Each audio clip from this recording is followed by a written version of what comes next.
we are talking Bad Apples. This one comes to us on the 6th of February 2018 and is written and directed by Bryan Coyne. This one stars B. Grant, and it's actually got an appearance from Diane Golden, who you may know from a variety of kind of B movies, including the Feast movies. So the story here focuses on this couple who move into this kind of new neighbourhood. The wife, played by B. Grant, is this teacher at the local school. The husband is a kind of, I think he's like a male nurse or something.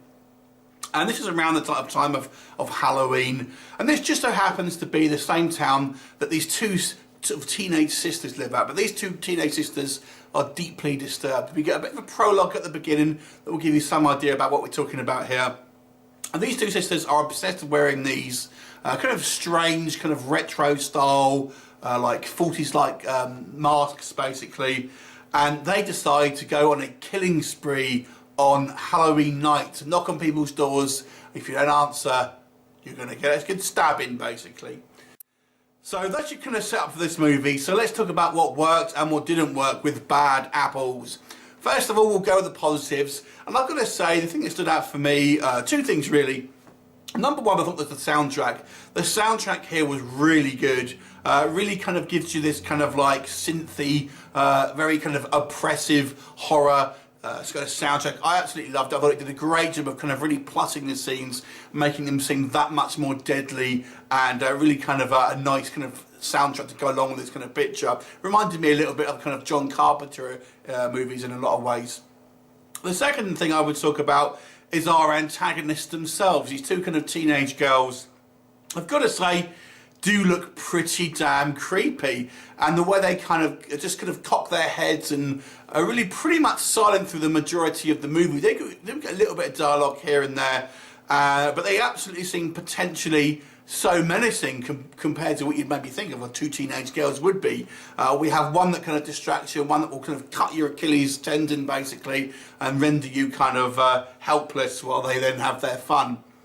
And they have their fun in a variety of gory ways. One in particular stands that I won't spoil for you, but it involves a jack-o'-lantern face. It's gory stuff, let me tell you. So the threat do seem genuine. The actual antagonists do seem like genuine kind of threats to these kind of people. But let's talk about what doesn't work. First of all, it seems the police here are completely absent. Our first killing actually takes place during the day at a school, and the people who our two twins were witnessed in the room. So I don't know why the police aren't involved and kind of chasing them down. We do see them at kind of a home base. It doesn't make any sense why they weren't there. And throughout the movie's running time, we get a variety of victims, obviously murdered, but again we don't see any sign of any type of kind of police, and we really don't know how these girls are maybe so good at maybe getting into people's houses, which we're assuming are probably locked for the most part. So there's only a few little kind of like inconsistencies in regards to plot, just for kind of like to get the convenience over.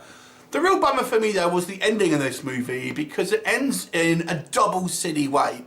So let me explain. I'm not going to tell you what the ending is, but our kind of story proper ends in a particular way that is very unsatisfying and just doesn't make sense. What actually happens to then kind of find out what actually happens to these twin girls is ridiculous. It just is. It goes beyond the kind of the realm of suspending your disbelief. Unfortunately, what actually happened to them and ultimately the conclusion of the proper story. Add on to that, you then have this epilogue that is not just a kind of like a minute or so, like a little sort of like tease like you sometimes get. This almost is like a full mini movie upon itself, completely unnecessary. I got the feeling this was done in a reshoot, maybe just to kind of plus up the running time a little bit, because it has completely different kind of actors in it, and absolutely serves no purpose whatsoever. So yeah, it's a bit of a strange one. And the other thing as well, I mean, really, there's no real surprises in this film. Ultimately, it is just a kind of slasher film that doesn't try to do anything too new with the genre. I feel what it does bring to the table is some genuine kind of like sense of tension. The threat here seems quite palatable, and I thought the girls do a great job, and the kind of the costuming department, the lighting, of really making these two teenagers do seem genuinely kind of threatening. Like I said, the acting as well, for the most part, is all pretty good for a kind of a you know, a kind of a B-movie horror film. I don't think there was any kind of like particularly bad acting here. It was all, you know, made you believe that the characters were kind of real, and that all seemed fairly kind of fairly genuine characters. So overall, I would say, despite the fact that it does have a couple of shortcomings and the ending way lets it down, it's still worth your time if you're a kind of slasher fan.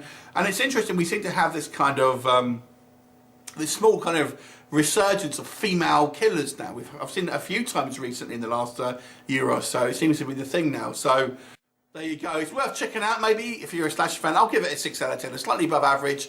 Let me know if you've seen it, leave me a comment, and I'll look forward to seeing you next time. Bye for now.